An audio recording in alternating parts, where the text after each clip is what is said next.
Acho que já podemos. Ó, dois e...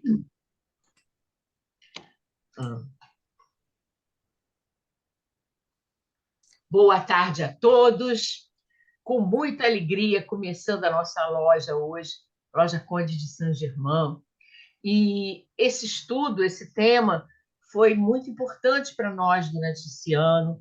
Estudamos um livro, né, que era sobre o assunto, e procuramos saber um pouquinho de algumas tradições. Então, esse trabalho de hoje que a Berta está nos oferecendo, para nós será, assim, uma chave de ouro, de encerramento de todo um trabalho do ano, com uma visão abrangente e que, com certeza, vai ficar gravado no nosso acervo aqui, para o uso de muitos, porque o assunto é fascinante. Então, a nossa irmã Berta, que sempre nos honra com palestras muito boas, muito lindas, é uma honra ter ela aqui, uma estudiosa de verdade. E ela fez essa palestra, inclusive, já no México. Eu ouvi na loja lá do México, quer dizer, via Zoom, claro, em espanhol, e fiquei encantada e pedi, então, que ela fizesse para nós em português. Então, é uma honra a loja Conde de Saint-Germain ficar com esse tesouro no acervo. Muito obrigada, Berta. E estão abertos, então, os trabalhos com você. Tem que ver se já está compartilhando a tela, né? Desativou o compartilhamento. Ativou, Tony, o compartilhamento? Não. Não? Berta, você já está como Agora co-host. sim, agora sim. Que bom.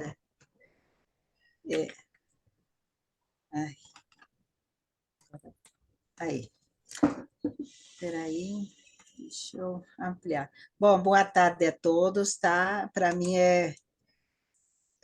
que é um prazer estar com todos vocês, com a loja de Saint-Germain, agradecer o convite da Regina, e ela utilizou a mesma palavra que, para mim, eu acho que esse é um tema fascinante, né? Porque, além dele trazer um pouco da história, né, da humanidade, ele nos mostra um pouquinho o caminho, né? O caminho que a gente tem que percorrer. Então, vamos... a bibliografia que eu utilicei são as escolas de mistério. Eu não sei se eu consigo tirar isso aqui, não consegui. Escola de Mistérios, da Clara Cole, da Ciência da Astrologia, né? E Escola de Mistérios, do Ricardo Lindemann, Las Enseñanzas Secretas de Todos os Tempos, um livro fantástico do Manley Hall, Olhar sobre a Filosofia Esotérica, do Adilson Almeida, a Doutrina Secreta, várias edições, e Arquétipos do Inconsciente Coletivo. Bom, a gente pode começar dizendo que é impossível progredir, né, sem mudanças. E que aqueles que não mudam as suas mentes não conseguem modificar-se, né? Então, por isso, esse tema nos convida a pensar fora da caixa. Isto é, desafiando o que aprendemos como verdades, né? Sair da Matrix, vamos dizer assim, né? Já que muitas vezes, ao longo do caminho, oh meu Deus, é necessário realizar ajustes do caminho, né? Porque para todos aqueles que não abrem suas mentes, simplesmente dificultam e atrasam a sua evolução. Então, vamos começar pela palavra mistério. O que seria mistério? Do grego, muo, fechar a boca. Do latim, mistério, mistai. Algo que tem causa oculta, incompreensível ou inexplicável. Então, o que viria a nascer as escolas de mistério? Poderíamos dizer que são as guardiãs do conhecimento, né? Aquele que transcende a realidade humana. Um conhecimento tão profundo que para a grande maioria era incompreensível. e tão poderoso que somente poderia ser revelado àqueles que não demonstrassem ambição pessoal. Imagina que número reduzido de pessoas, né? E que, além do mais, consagrassem sua vida a servir a humanidade. O acervo que as escolas ministravam era no campo da ciência, arte, religião, filosofia, metafísica, sobre a origem do universo, a natureza do espírito humano e da natureza em si, né? Que eram ensinamentos que propiciavam o aperfeiçoamento físico, psicológico, intelectual, moral dos seus membros. Todas elas, sim, porque houve diversas escolas em diversos momentos e em diversos países, né? Todas elas cultivavam a ideia de que a divindade não é externa e que a morte não existe. E existem vários exemplos sobre isso. Por exemplo, no brahmanismo, quando diz o governante interno imortal está assentado no coração de todos os seres. Em Coríntios, podemos ler o Deus vivo para o qual o corpo é um templo. E em Filipenses, o Deus que opera em vós. Agora, a linguagem que eles utilizavam era o simbolismo, que podemos dizer que revela e oculta ao mesmo tempo verdades universais, e que eram conhecidas, né, como a linguagem sagrada ou de mistério, que se utilizava de alegorias, analogias, rituais, que ocultavam uma doutrina secreta sobre os mistérios da vida, né? Que tinham sido preservados desde o início dos tempos em todo o planeta. E eles também faziam uma divisão. A humanidade era uma parte era aquela com capacidade de entender o enigma do próprio destino. Isto é, os mistérios da vida e as verdades espirituais. Mas existe outra parte da humanidade que são aqueles que precisam ser conduzidos. Isto é, para eles serão dadas interpretações superficiais, que poderíamos chamar de literárias ou exotéricas. Hoje em dia, a divisão continua sendo a mesma. Isso não quer dizer que aqueles que precisam ser conduzidos não vão chegar a ter essa capacidade de entender. Evidentemente, são graus pelos quais todos passamos. E é bom lembrar, né, de que não somos seres humanos em uma jornada espiritual, mas que somos seres espirituais em uma jornada humana, segundo Teilhard de Chardin. Essas escolas existiam abertamente para todos aqueles que se interessassem em ingressar, evidentemente cumprindo todos os seus requisitos. Com o passar do tempo, certas pessoas poderosas, elas tentaram ingressar e como a entrada foi proibida porque eles não cumpriam esses requisitos, começou a haver uma perseguição. Por quê? Porque o conhecimento começou a ser utilizado de maneira negativa. Houve um abuso dos conhecimentos no sentido da ambição pessoal.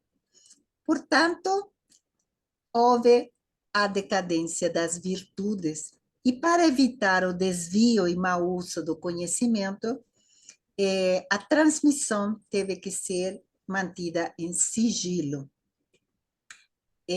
Inclusive, no ano 399, depois de Cristo, né, o imperador Teodósio decreta a repressão aos mistérios das religiões ditas pagãs, né?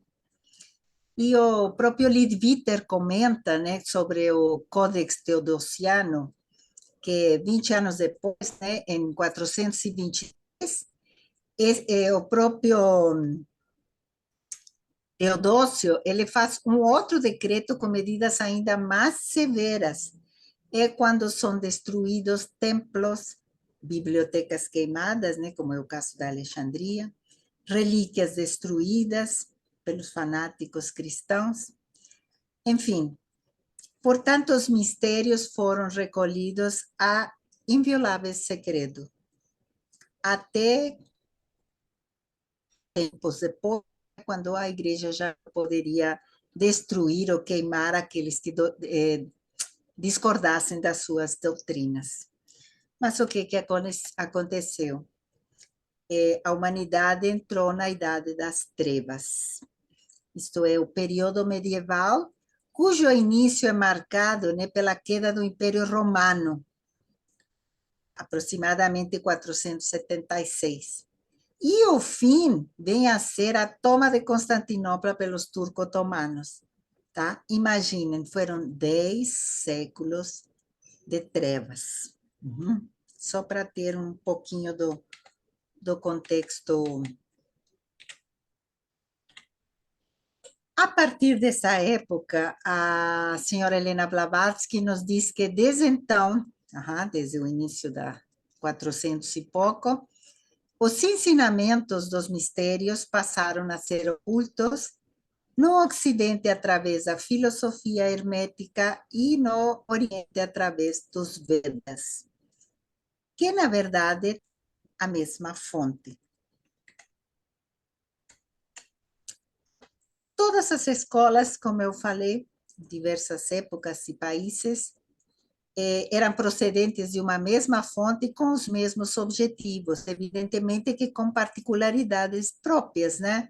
Então, nós temos as escolas do Egito, da Pérsia, da Grécia, as bramânicas na Índia, as budistas, os tibetanos, que inclusive eram abertas ao povo, né, até a invasão da China, as judaicas, druidas, escandinavas, ou as mitraicas, né? Os cristãos, isso até o século III, né? Que depois as coisas já complicaram, como nós comentamos.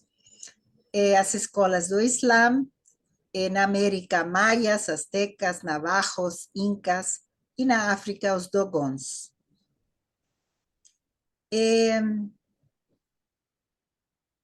Um dos aspectos fundamentais era a iniciação nas escolas.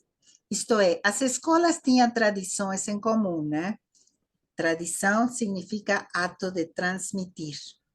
Iniciação é começo, iniciare. Então, isso era entendido como atravessar um portal no campo energético consciencial, né? Para a transformação em um novo ser. E se diz que o próprio São Paulo comenta isto em Efésios 1:13, né? Só que ele utiliza, ok? Ele utiliza a palavra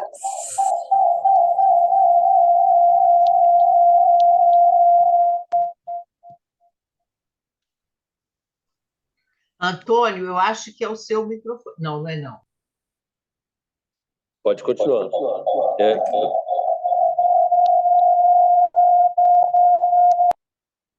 É que você está aparecendo com 2 microfones. Agora resolveu. Então, o próprio evangelista, né, Paulo, ele fala sobre iniciação em Efésios, só que ele utiliza a palavra selar. Ele diz, depois que ouviste a palavra da verdade, e havendo crido, foste selados pelo Santo Espírito da promessa. Essa iniciação no judeu-cristianismo, essa ascensão iniciática, é chamada escada de Jacó. E na teosofia é a escada de ouro. Agora, vamos entrar nas escolas de mistérios. Podemos dizer que elas eram organizadas em um sistema hierárquico com distintos graus e requisitos, e que tanto homens como mulheres poderiam ser iniciados. Tem um barulho aqui. Nos mistérios, para um melhor entendimento, né, das grandes verdades, eram personificadas as forças vitais do universo, através de rituais e dramatizações. Isto é, por meio de metáforas que escondiam o divino, né, através de uma representação, e que eles chamaram de mito. Uhum. E através do mito eram transmitidos ensinamentos sobre a vida do espírito, a origem e destino do homem, no processo de evolução. Acontece que durante muito tempo o homem, vamos dizer assim, enterrou os mitos, porque ele deu uma conotação especificamente como fábula, como historinha. Quando, na verdade, são histórias que explicam o cosmos, os diversos elementos da natureza, a origem do homem e o comportamento humano, isto é, os arquétipos, né? Portanto, vêm a ser experiências que têm ressonância com nosso interior, pistas sobre o que somos e a que viemos. Dentro das escolas, uma das finalidades era aniquilar o temor à morte e dar a certeza da vida eterna do espírito. Eram divididos em mistérios maiores e menores, sendo que os menores eram os que se dava ao público, né, ou exotéricos, né, e eram basicamente princípios éticos e morais. Já os mistérios maiores eram de teor esotérico, estritamente de uso interno e para aqueles iniciados. E uma das perguntas básicas para ser respondida dentro destes mistérios era: quem sou eu? Na verdade, eu sou a lâmpada que contém a luz, que tem a ver com a ideia de reencarnação e evolução da alma. Como consta nas diversas filosofias, né, pitagórica, platônica, neoplatônica, e mesmo as cristãs, né, até nas suas origens, né, metade do século VI. Já que no segundo concílio de Constantinopla, em 550, Justiniano declarou anatema a crença da pré-existência da alma, né, que o padre Orígenes pregava. Mas e que seriam esses princípios menores? Bom, eles serão compostos de 4 passos, basicamente, que seria a purificação, que era realizada por banhos, abstinências de certos alimentos, a transmissão do conhecimento, que era feita por sacerdote ou hierofante, o ritual, que era a revelação dos símbolos sagrados, cânticos, danças ou dramatizações, e o ágape, que era o símbolo da união com a divindade e com os presentes, por meio do banquete, que era o símbolo sacramental do compartilhamento fraterno. Quando a gente vê assim, aparentemente não identificamos, mas acontece que os mesmos rituais celebrados há milênios pelos chamados pagãos ou hereges são os mesmos adotados pelo cristianismo oficial. Sim, porque se vocês reparam, isso aqui é uma missa. Exatamente uma missa. A purificação, quando a gente entra na igreja, você normalmente utiliza água benta, se vence. Existe a oração do eu pecador, né, que é uma forma de você confessar seus pecados, tentando a purificação. A transmissão do conhecimento vem a ser as leituras e o próprio evangelho, né, lido pelo sacerdote. O ritual, os símbolos sagrados, é a consagração do pão e do vinho. E o ágape vem a ser a comunhão. Então, vocês veem que tudo isso foi tomado dos mistérios ditos pagãos. E os mistérios maiores? Bom, sobre eles temos pouca informação, porque de fato era voto de silêncio, né?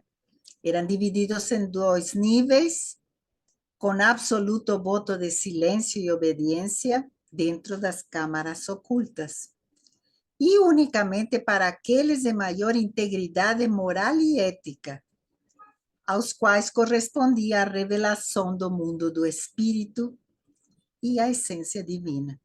E uma vez que eles recebiam a iniciação, ficavam sobre juramento, né? Aqui tem uma pequena tabela, né? Só que mostra os mistérios menores com suas 4 faces e os maiores dos 2 níveis. E em todo lugar que foram utilizados.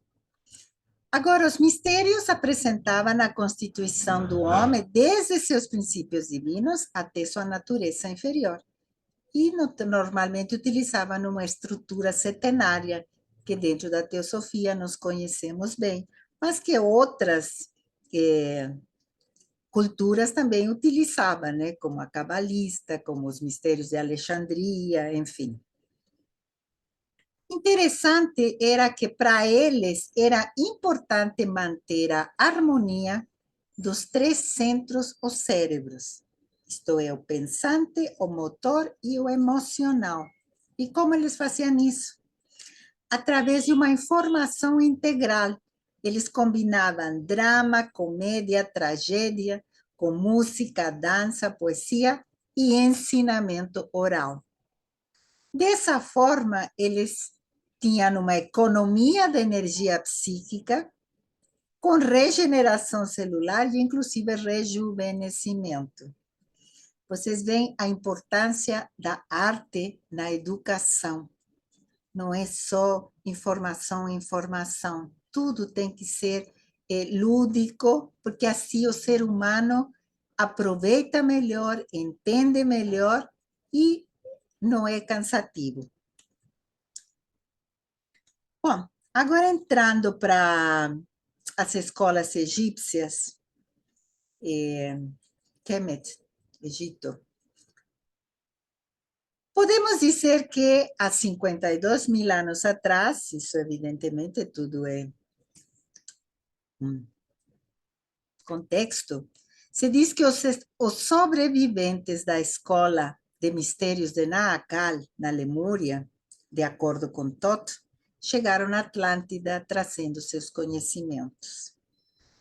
Tempos depois, como sabemos, Atlântida sofreu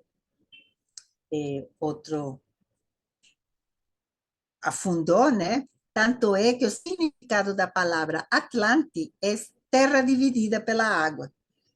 E pelo cataclismo que ocorreu 12.000 e tantos anos antes de Cristo. Então, para os egípcios, estes eram eventos cíclicos, tá? Que poderiam ser previstos e que ocorriam a cada ano cósmico. Uhum. Então, só para vocês terem a noção, isso aqui o mapa evidentemente não é correto, mas só para ter a ideia de onde ficava o continente da Lemúria, e depois Atlantis. A Terra também não era exatamente do jeito que está, mas é uma ideia. E os egípcios acreditavam que esses eventos não tinham um caráter de destruição e infortúnio, mas que era uma possibilidade para uma nova forma de organização e desenvolvimento humano. Essa tabelinha ali eu não sei que tão verídica seja, mas é a linguagem utilizada na Lemúria, pelos maias e pelos egípcios, e vocês veem uma certa similaridade. O ano cósmico, como eles sabiam, era de 25.920 anos, tá? Isso a ciência hoje já comprova totalmente. Isso seria um ciclo cósmico que, só para vocês terem a ideia, um dia equivaleria a 72 anos e um ano a 2.160 dos nossos anos. Então, o Antigo Egito, praticamente toda a religião foi estabelecida sobre os cimentos dos mistérios. E eles tentaram preservar o legado dos mistérios atlantes tão puro quanto possível. Por isso, os sacerdotes criaram escolas para garantir a preservação do conhecimento. Zodíaco de Dendera, vocês veem aí. As escolas de mistério no Egito foram organizadas por Tutmos III, que foi o avô de Akhenaton, remontam a mais de 3.300 anos, e tinham lugar em Luxor, Karnak, Alexandria, foram para a Grécia, Itália e Oriente Médio. Sendo que os mistérios menores eram os de Ísis e os mistérios maiores os de Osíris. Se diz que os sacerdotes conheciam os segredos do universo, né? Então eles cumpriam seu dever de revelar ao povo preparado, evidentemente. Acreditavam que assim como o corpo humano, a Terra e o sistema solar precisavam morrer e renascer em um ciclo de vida periódico, para se renovar e transformar. O método de aprendizagem era nos templos, né, onde moravam milhares de pessoas. E durante 21 anos, isso para os iniciados mesmo, os escolhidos se submetiam a diversos treinamentos para aprender a gerenciar as forças da natureza e ampliar o conhecimento espiritual, né? Porque para eles a vida era um processo para ampliar consciência. E era demonstrado que os seres humanos não perdem a experiência acumulada após a morte, mas que fica gravada na consciência. O olho eterno e imortal de todos os seres. Por isso a escola do olho de Horus é muito importante, né? Que vem a ser a águia dourada que sobrevoa por cima de todas as circunstâncias materiais. É o olho da consciência humana. Tudo sabe, tudo vê. A sabedoria que vive dentro de cada um de nós. Horus, portanto, filho de Osíris e Ísis, foi o símbolo escolhido pelos sacerdotes para dirigir o destino do Egito, por trazer à mente a ideia da sabedoria e liberdade que vive dentro de cada ser. O olho que tudo sabe e tudo vê, isto é, a sabedoria que habita dentro de cada ser humano, a sua consciência diretamente ligada à força divina, e que eles chamavam de Pi.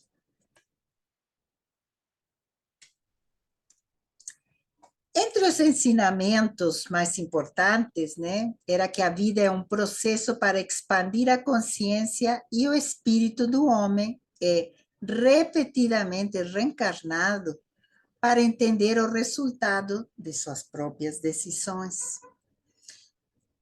Vivendo muitas vidas, né, com experiências opostas, isto é, angústia, paz, riqueza, pobreza, saúde, doença, o homem compreende a razão da sua existência e, desta forma, ele vai pôr fim às suas limitações materiais.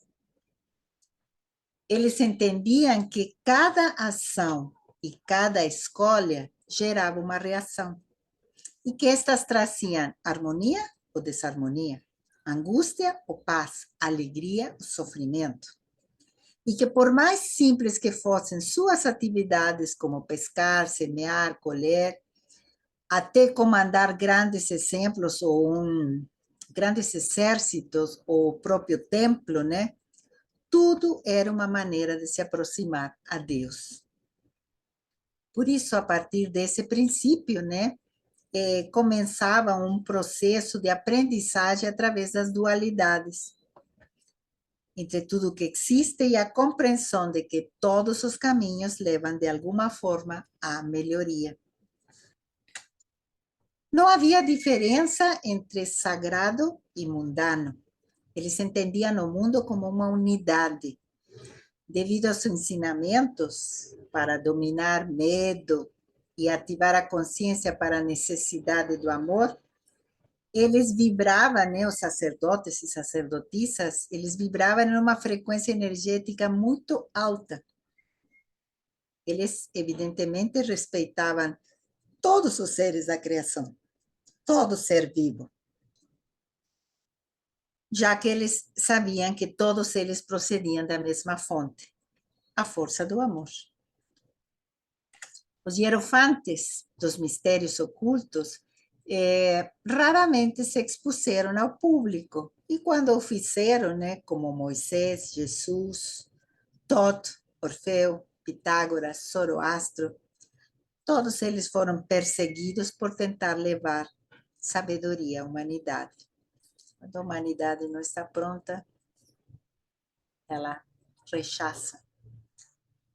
Sendo que o conhecimento que todos eles possuíam a respeito da vida póstuma, da reencarnação, da influência dos astros, não era especulação filosófica, mas conhecimento direto, oriundo da sua percepção extrasensorial rigorosamente treinada. O Egito também foi a capital, né, da ciência. Nós conhecemos a história da Biblioteca de Alexandria, que foi a primeira instituição do mundo onde foi coletado, né, de forma séria e sistemática, os conhecimentos das diversas civilizações, isto é, a sabedoria antiga, onde os eruditos exploravam todas as culturas e tradições em busca de aprendizagem. Os diretores eram todos iniciados, né? E como nós sabemos, ela foi incendiada e a sua diretora esfolada, né? Essas imagens, uma é metafórica, né, porque não temos uma imagem da biblioteca, e a outra é a de 2002, né, que ela foi toda modernizada. Agora, sobre as escolas gregas, se diz que eles tinham uma profunda admiração pelo saber egípcio, mas que o adaptavam a um modo de ser mais livre. Eles preferiam iniciações que beneficiassem um maior número de pessoas. Já os egípcios, eles eram mais formais e utilizavam iniciações individualizadas. Por volta de 1950 a.C., os mistérios egípcios passaram na Grécia. Primeiro na ilha de Samotrácia, depois Frígia, Itália, onde foram confinados as vestais, né? As sacerdotisas que eram as encarregadas de manter o fogo sagrado.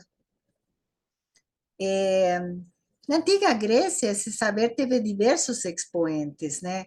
Orfeu, fundador do helenismo, do ideal grego, da busca da perfeição racional, associada à perfeição física e artística.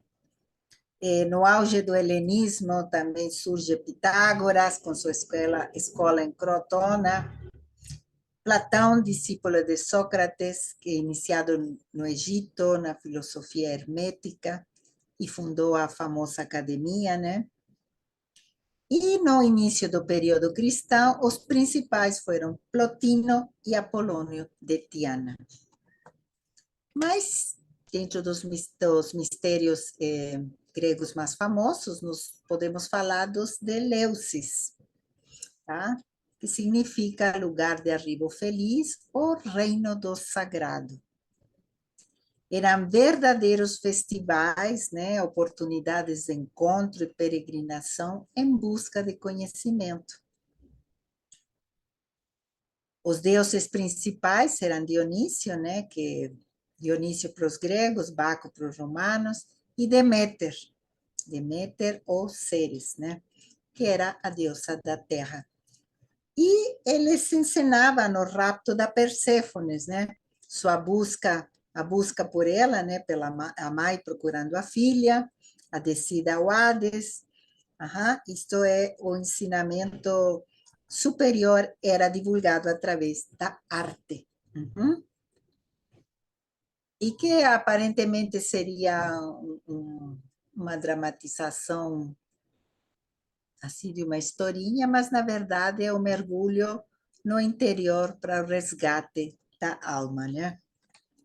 O Dionísio, ou Baco, que é conhecido como deus do vinho, né, da agricultura, e do alvoroço, né? Isto de forma exotérica, porque na verdade a sua missão é dar fim à preocupação, né, através do vinho, liberando o nosso ser normal, isto é, liberando-nos da normose. É o equivalente a Osíris e a outros deuses solares que morreram e ressuscitaram, tá? É o Deus que promove a correção no modo de vida do iniciado. Tá? Então, normalmente a gente vê Dionísio, o Baco, como sou alvoroço, sou bebedeira, mas não, ele tem um objetivo esotérico bem profundo. Ele representa a força oculta no coração do ser humano que pode despertar para a verdadeira sabedoria. Quer dizer, utilizando a bebida na medida, que seria como os outros tipos de êxtases que se utilizaram na antiguidade. Os mistérios de Orfeu, né? Orfeu foi um poeta, músico, se diz que foi o civilizador da Grécia, que com seu canto mágico convenceu Hades e Perséfone a devolver-lhe a esposa, né? Ele nos diz que a pátria original, nossa, é o empírio, isto é, o mundo das estrelas, que a gente vem de lá. E que a raça humana é constituída por uma dupla natureza, divina e caótica. E que cada um de nós tem que decidir a que forças triunfarão em nós, né?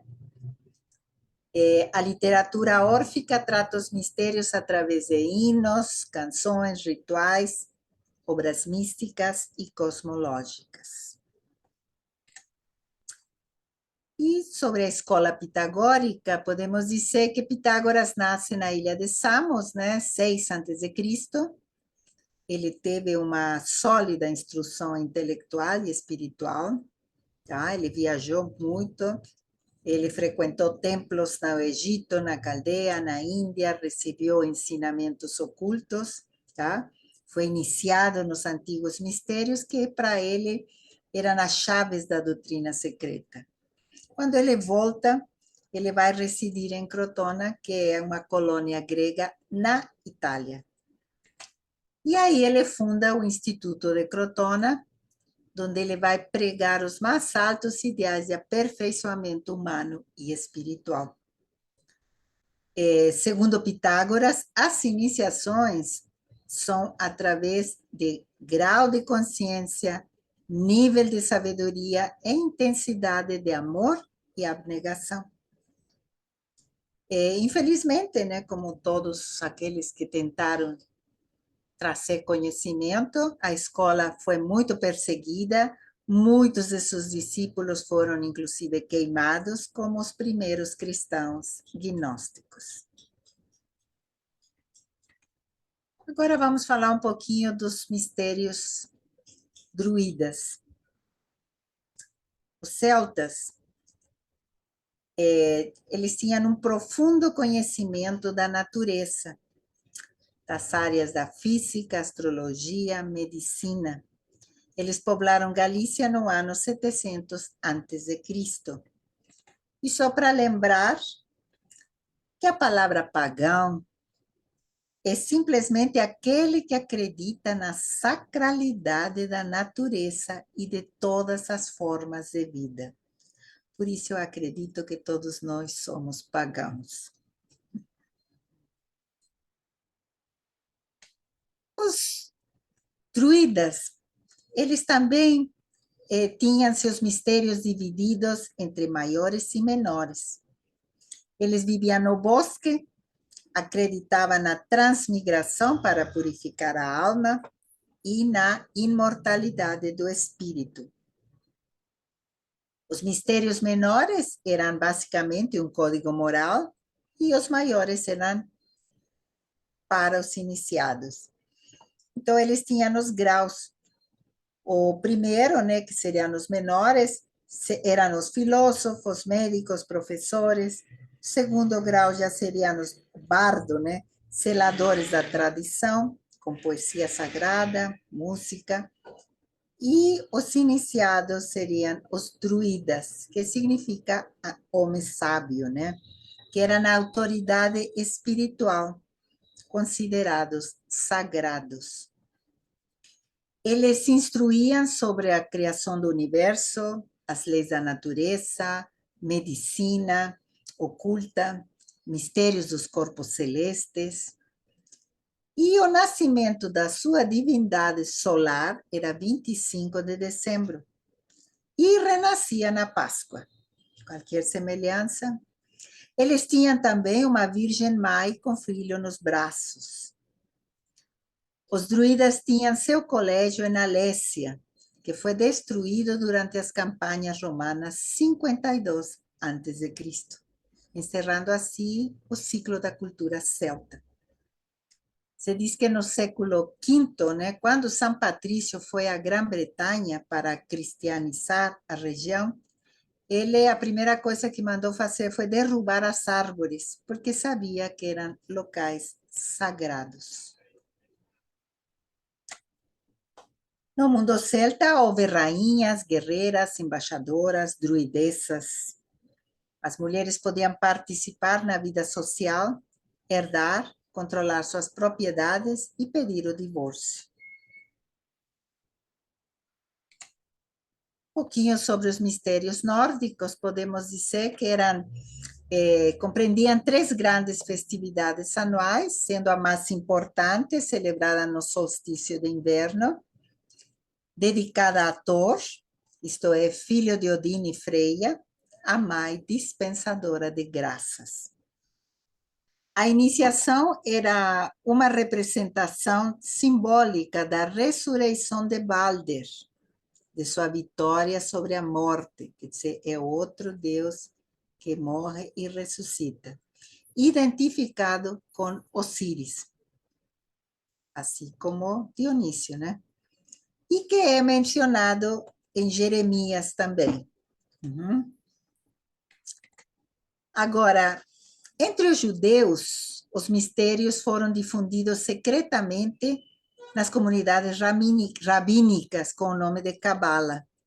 E no século I, na Espanha, grande parte do aspecto esotérico dessa tradição veio à luz através do Zohar, que é o livro do esplendor, que foi publicado pelo rabino Moisés de Leão.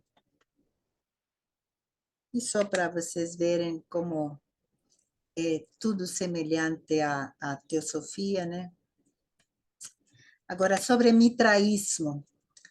Mitra era a divindade persa, veio da Índia e da Pérsia 2000 a.C., é o deus da luz, e foi muito difundido no Império Romano através dos soldados.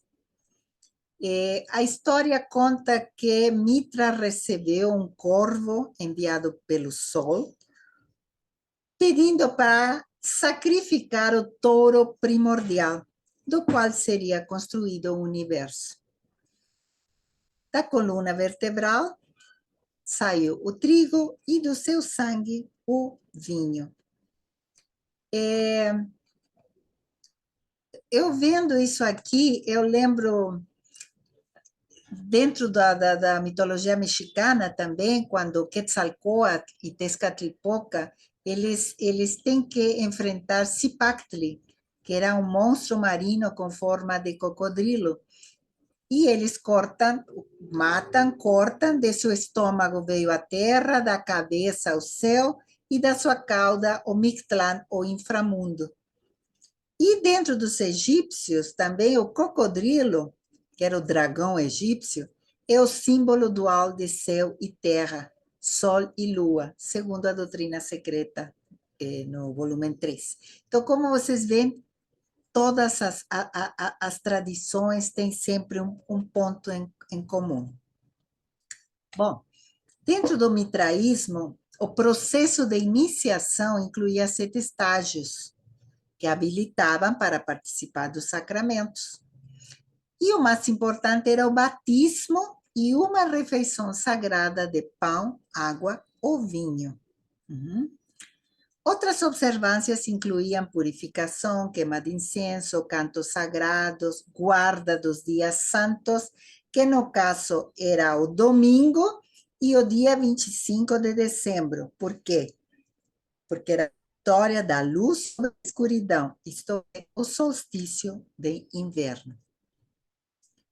O culto a Mitra era realizado em templos, né, que eles chamavam de mitreus, que no início eram cavernas, tá? E depois foram encontrados nos quartéis do antigo Império Romano, muitos deles que foram transformados em criptas e usados por igrejas cristãs.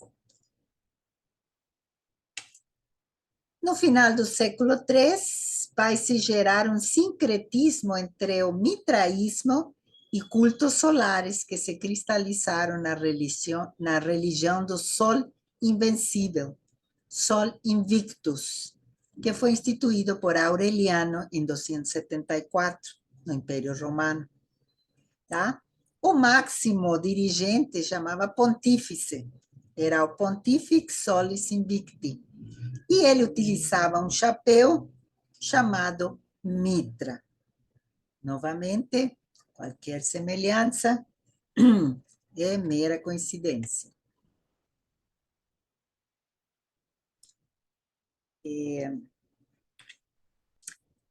O cristianismo, tá, apoiado por Constantino, tirou muitos adeptos do mitraísmo, principalmente porque o mitraísmo excluía as mulheres. Então, na verdade, o cristianismo veio substituir o mitraísmo durante o século IV, até que converteu o cristianismo na única religião permitida por Teodósio. Lembra que eu falei que em 399 ele declara proibidas todas as religiões pagãs. Uhum. Então, a partir de 391 depois de Cristo, a prática do mitraísmo e qualquer outra religião pagã são declaradas ilegais. Agora sim, um pouco sobre os essênios. Essênio significa curador. E no glossário teosófico nós vemos que foi uma seita misteriosa de judeus que viveu no deserto, perto do Mar Morto, de grande conhecimento, chamados piedosos ou nazarenos, e eram originários do Egito. Dedicavam muito tempo à oração, meditação.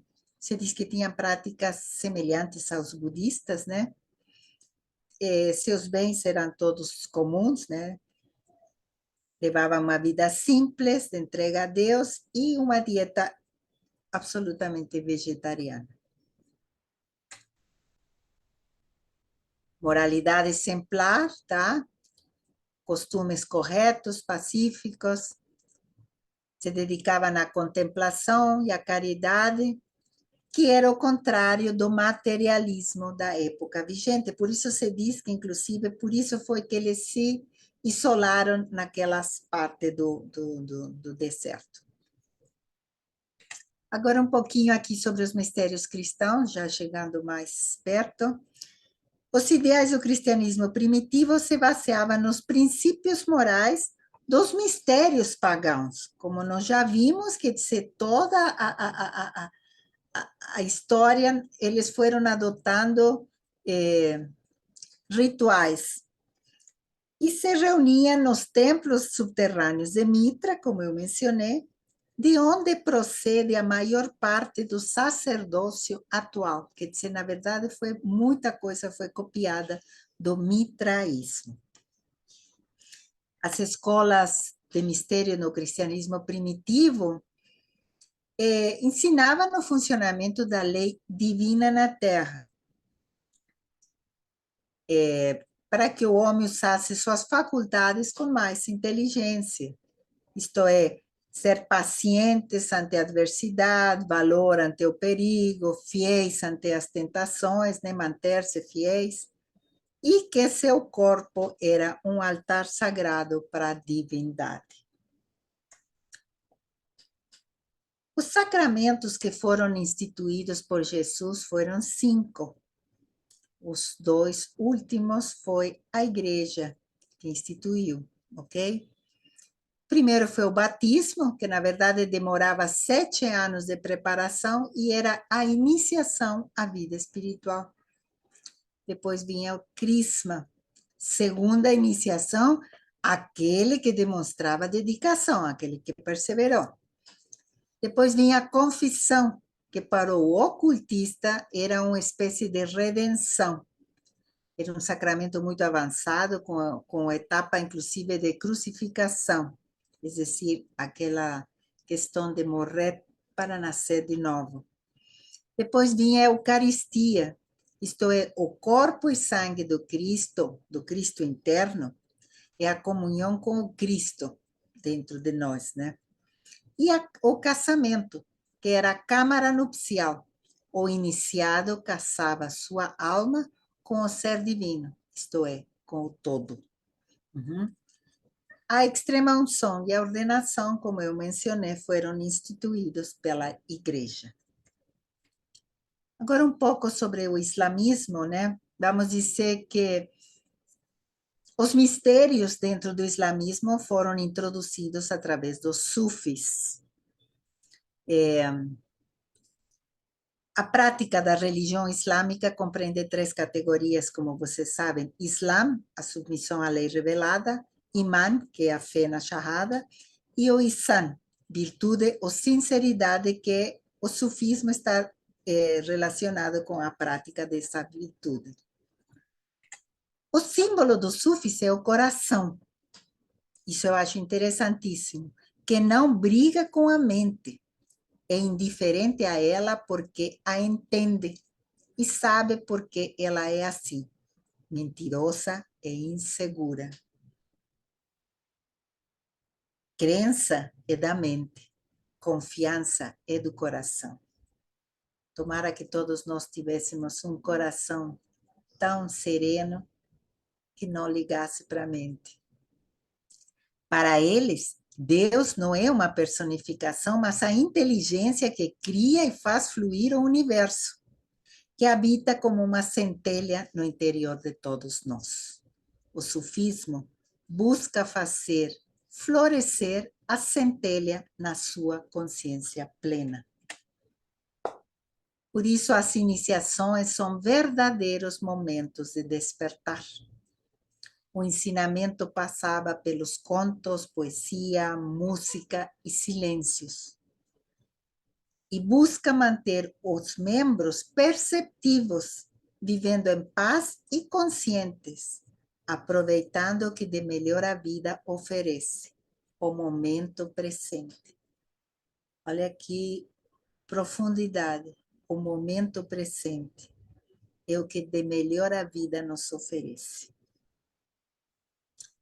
Bom, agora indo para o outro lado do mar, uma das evidências, né, da unidade nos mistérios é a astrologia.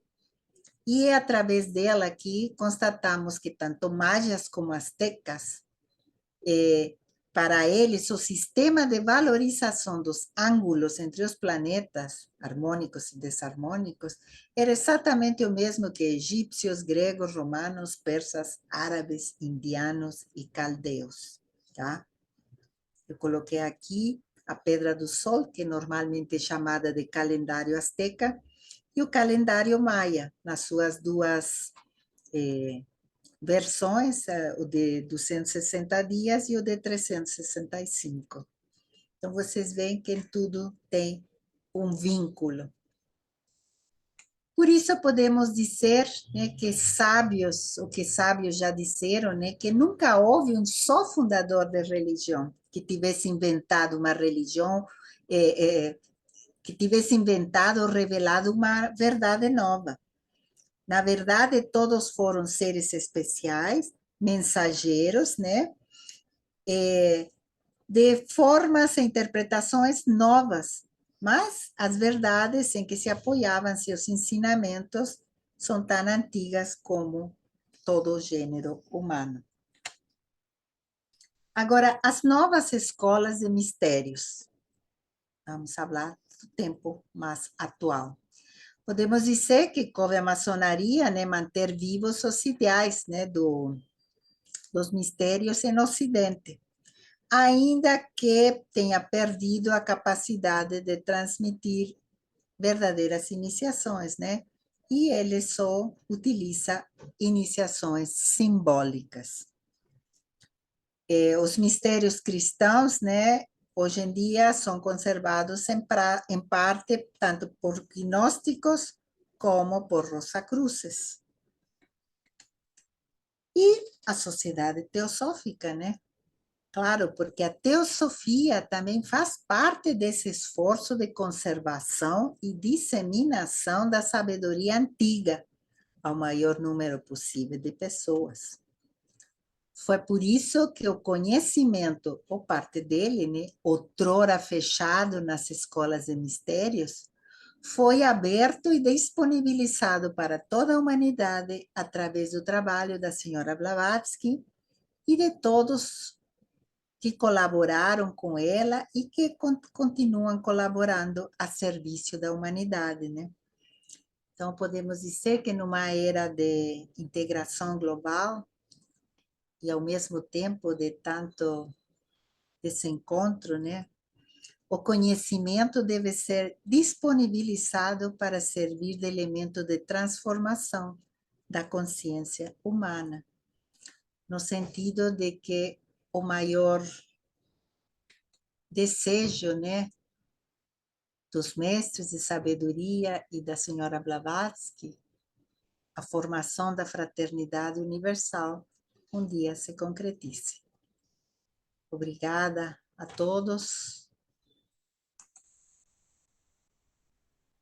E é isso. Berta, o que são os mistérios maiores?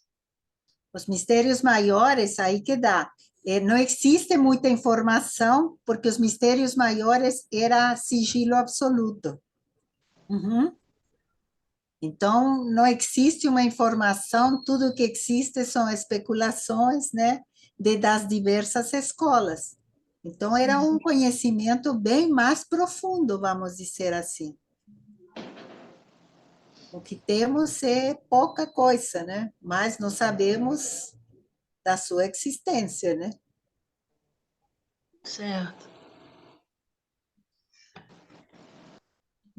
Muito obrigada, Berta, que maravilha. Ela realmente deu um pouco de cada um, né? E a gente fica vendo a unidade do todo.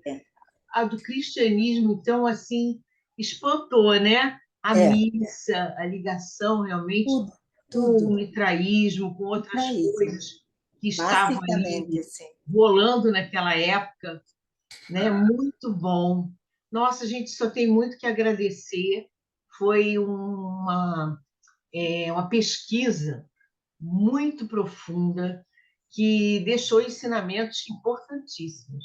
O que a gente ainda não estudou do livro, a gente agora vai ter mais esse embasamento para poder aplicar no estudo. E a gente só pode te agradecer muito mesmo. Eu que agradeço poder compartilhar, né? Eu acho que cada vez a gente vai, sabe, tendo novos insights. Por exemplo, quando eu vi, nossa, mas isso tem a ver com Quetzalcóatl, porque o monstro que eles matavam era a mesma coisa. Então, você vê que tudo está relacionado, né? É muito interessante. E existem registros de padres, né? Padres jesuítas no México, que ficaram impressionadíssimos com certas semelhanças. Inclusive, eu me lembro que tinha uma coisa da Orcha, existia um pão, também um símbolo também, que era um pão, né? E eles não gostaram nada daquilo e queimaram um monte de livros, que é para ver se destruíam, né? Essa ligação. mas alguns mais inteligentes sacaram logo essa similaridade. Você vê, os próprios druidas, eles tinham a celebração com pão e vinho, né? Quer dizer, ou água, né? Então, era a mesma história, era a consagração, quer dizer, do pão como uma coisa sagrada, algo trazido. Tem uma coisa que eu menciono, a última vez que eu participei no Centro Raja, a gente falou sobre se a luz da teosofia continuava viva. Eu vou falar agora novamente. E, sabe, a mim me veio aquela história. Se vocês lembram nos Mistérios de Eleusis, eu tive a oportunidade de estar lá com Marcos. No fim, eram festivais maravilhosos, iam pessoas, era como uma peregrinação de Atenas a Eleusis, que são uns 30 quilômetros por aí.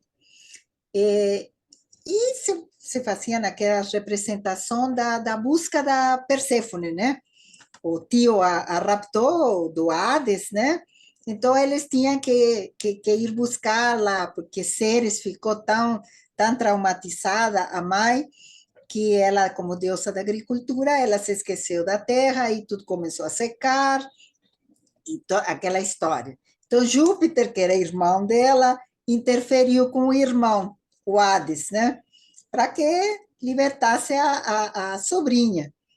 Só que Hades, muito inteligente, ele se diz que deu uma granada não, como é que se diz aqui? Peraí, deixa eu lembrar. Granada, em espanhol, Romã. Romã, romã. Ele deu uma romã, que é a fruta símbolo do casamento. Então, ela comeu. Então, já não podia desfazer-se o casamento, sabe? Então, por isso foi combinado que ela ia ficar 6 meses fora e 6 meses no inferno, lá no Hades. Por isso é a primavera e verão, outono e inverno. Uhum. Aí, o que acontece? No final do espetáculo lá, da dramatização dos mistérios de Eleusis, o hierofante derramava água. Água. Que simbolizava isso? Olha, eu fico até arrepiada, porque isso me veio até num sonho. Derramava água. Era a água do céu, a água que o céu derramava para fertilizar a terra árida, porque a mãe a Ceres tinha deixado a terra árida. Uhum. E isso ia dar o filho santo, que era o trigo. Uhum. Esta era... Aham. Aí, como é que eu entendi isso? A água santa é o conhecimento que veio dos mestres. Ai, É interessante mesmo. a terra seca é a humanidade. É. O casamento, que foi através da senhora Blavatsky, tá? Trouxe a teosofia, a filha santa. É. Muito bonitas essas ligações, nossa. Essa foi a minha interpretação. É. Interessante. É Muito isso. inspirada, Berta. Essa sua revelação foi muito. Nossa, dá o que pensar. Desculpa. Ah, imagina, é muito forte. Imagina, Assim. a gente entende, porque eu também fiquei assim arrepiada aqui quando você falou isso. Eu pensei, nossa. Sabe, é um troço que eu pensando à noite, como é que eu vou falar, me veio isso aí. Então, para mim, isso é muito forte, porque é isso. Quer dizer, nós recebemos a água santa através do conhecimento que veio iluminar, a fertilizar a humanidade, tá? Berta, que Esse conhecimento mais conhecimento. lindo! Eu fiquei toda arrepiada. Então, esse conhecimento que nós temos na mão, que nós temos a possibilidade de disseminar. E aí que dá. Eu escolhi um tema para falar agora na escola de verão, eu escolhi a potência das palavras na disseminação da paz, na construção da paz. Para a gente ver a importância do verbo, do criar. Tá? Então, é É isso. verdade. E o pessoal da Rosa Cruz, eles comem Também, carne direto, também. eles bebem, não tem problema nenhum. Eles Agora, acabam o agora, ritual lá e quer dizer, a gente também não pode ser tão perfeccionista, né? Quer dizer, muitas vezes como a senhora Blavatsky, fumava e comia carne, né? Mas, quer dizer, às vezes tem outras virtudes que são mais importantes, né? Então, também a gente tem que ser mais abrangente nisso, né? E tem épocas também mais complicadas, né? Claro, Mas lugares, agora a gente tem lugares. lugares. Agora, nós hoje em dia já temos assim disponíveis outras coisas. Porque, lógico, em lugares onde também não tem o que ter, às vezes você não Come tem. o que Se pode. tiver mesmo alguns lugares muito frios, não tinha como, porque não tinha alimento. É. Então, a gente entende. Agora, dentro do possível, pelo menos esse pessoal que vai para o ritual, que tem um direcionamento, gente, não dá. Aí tem que ter todas as Ele tradições. saiu por causa disso, viu? Pois é, Adormecido. se vê todas as tradições, tem uma ritualística, pode ser o Islã, que tem aquela Sim, base que tem que fazer jejum, os judeus também têm, o cristianismo tinha, na época a Sexta-feira da Santa, né? Sexta-feira Santa, né? É, A Semana Santa. Então, quer dizer, o Ah, que tem? Isso é não, uma mas olha preparação para só, você. no judaísmo também, no Shabat, o pessoal come carne, o pessoal toma vinho, assim, o jejum é uma vez por ano, assim, É normalmente uma no vez por Shabat tem ano. essas coisas. Acho que é no Yom Kippur, não é? Uma coisa. Só no Yom Kippur, porque no Shabat comum, dos sábados, assim, todo mundo, É, a ceia da sexta, tem carne, tem vinho, tem, é normal. normal. é. Mas é isso, gente. O importante de qualquer forma, a gente ter essa noção do sagrado, dessa beleza maravilhosa, né, de cada povo, do seu jeito, né? A sacralidade representada de alguma forma, né? Eu achava muito bonito dos celtas a questão da ceia, do almoço, do jantar, sei lá, a reunião para comer. Então, aquele caldeirão que representa as benesses do universo, né? O útero do universo, né? O caldeirão, e que ali, então, é aquela bendição através dos alimentos, de todas as bênçãos do universo. Eu acho muito linda essa representação, né? Que os celtas faziam. E a gente até hoje vê em os povos, em todas as tradições, o momento, por exemplo, da refeição em conjunto, é muito sagrado, é muito importante. E hoje em dia a gente tem até que trabalhar muito isso, porque a vida agitada, né? Está se perdendo O isso, né? celular, a televisão, as horas que a família, cada um chega numa hora e come numa hora, isso é muito ruim, porque aquele momento é importante, é aglutinador, né? Por isso que a gente até na Sociedade Teosófica, também quando faz lá as nossas reuniões, sempre acaba no lanchinho, porque não deixa de ser o ágape, aquela É o coisa, ágape, sim, faz o ágape. parte. A É, gente tem que é a confraternização. confraternização fraternal, é isso aí. Isso. Eu lembro que a Sória, que já morreu, né, há muito tempo, que era da loja Rio de Janeiro, foi minha madrinha teosófica, uma das. Ela gostava de fazer no dia 6 de janeiro, era o É reinício dos isso. trabalhos, e ela fazia a É isso. ceia mística. Eu achava aquilo lindo, era um ritual que ela fazia questão de fazer. E eu achava aquilo muito bonito, sabia? É Ia o com dia dos todo o Santos Brasil. Reis. Dia dos Dia dos Santos Reis. Reis. É. Ela fazia a ceia mística do Dia dos Reis. Ela adorava fazer isso. A gente nunca esquece essas coisas, né? Ficam mesmo na nossa história. É isso. Cláudio, você está tão quietinho, Cláudio, você quer falar alguma coisa? A gente fala demais, aí você não fala nada.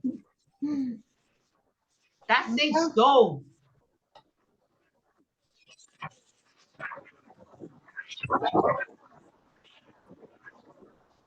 Não. Antônio, Fernanda. Eu não tinha visto o Cláudio. Estava quietinho, eu não vi. Estava. Ele está com problema de som. Som. Eu estava com a mão levantada justamente para perguntar se a gente podia interromper a gravação. E ficar mais à vontade de conversar e falar, né?